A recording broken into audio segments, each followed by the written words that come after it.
இன்றைக்கி நம்ம எதை பற்றி பார்க்க போகிறோம் அப்படின்னா காஞ்சிபுரம் காமாட்சி அம்மன் கோயில் பற்றி பார்க்க போகிறோம்.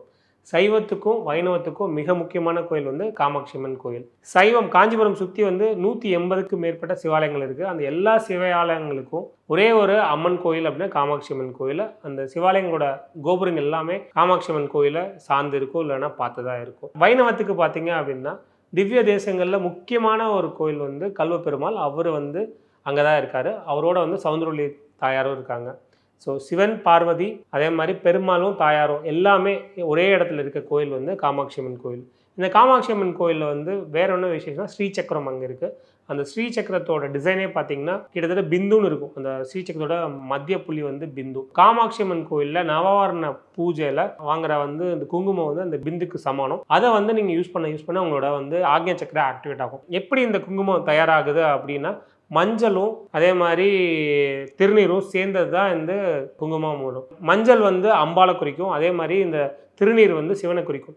ஸோ அம்பாலும் சிவனும் சேர்ந்தது தான் இந்த குங்குமம். ஆணும் பெண்ணும் சமம், இல்லைனா அவங்க ரெண்டு பேரும் பாதி பாதியாக இருக்கிறப்ப தான் நல்லது நடக்கும் இப்படின்னு நமக்கு உணர்த்துற கோயில் தான் வந்து இந்த காமாட்சி அம்மன் கோயில். நிறைய பேர் வந்து இப்போ வந்து நவகிரக பிரீத்தி இல்லை நவகிரகங்களை வந்து வழிபட ஆரம்பிச்சிட்டாங்க. அது வந்து கும்பிட்டாதான் நல்லது நடக்கும் அப்படிங்கிற ஒரு மனப்பான்மை வந்துருச்சு.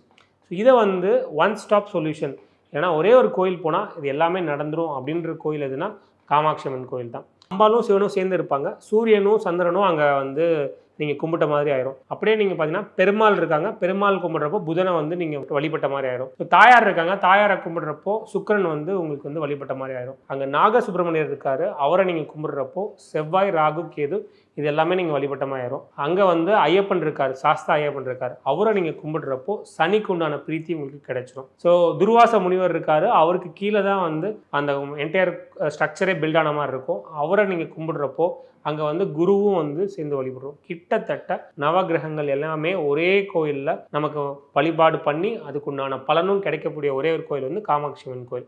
நெக்ஸ்ட் டைம் நீங்கள் போகிறப்போ இது எல்லாமே நீங்கள் நோட் பண்ணி நீங்கள் வந்து யூஸ் பண்ணிக்கிறப்போ தனித்தனியாக கோயிலுக்கு போக தேவையில்லை, ஒரே இடத்துல எல்லா அருளையும் பெற்றலாம், இல்லை என்னென்ன பிரீத்தி வேணுமோ அதுவும் கிடைச்சிடலாம். இதெல்லாம் விட அல்டிமேட் வந்து அம்பாலை வந்து நீங்கள் கும்பிடுறப்போ சரணாகதி அடையிறப்போ நிறைய நல்ல விஷயங்கள் நடக்கும். கடவுள் நம்பிக்கை இருக்குன்ற பட்சத்தில், கடவுள் நம்பிக்கை இல்லைன்ற பட்சத்தில் நீங்கள் உங்கள் வேலையை செய்யுங்க. உங்கள் வீட்டில் யாராவது இருக்காங்கன்னா அவங்க உங்களுக்காக போய் கும்பிட்டாலும் சங்கல்பம் பண்ணாலும் உங்களுக்கு நல்லது நடக்கும். நன்றி. ஒரு வீடியோவில் சந்திப்போம்.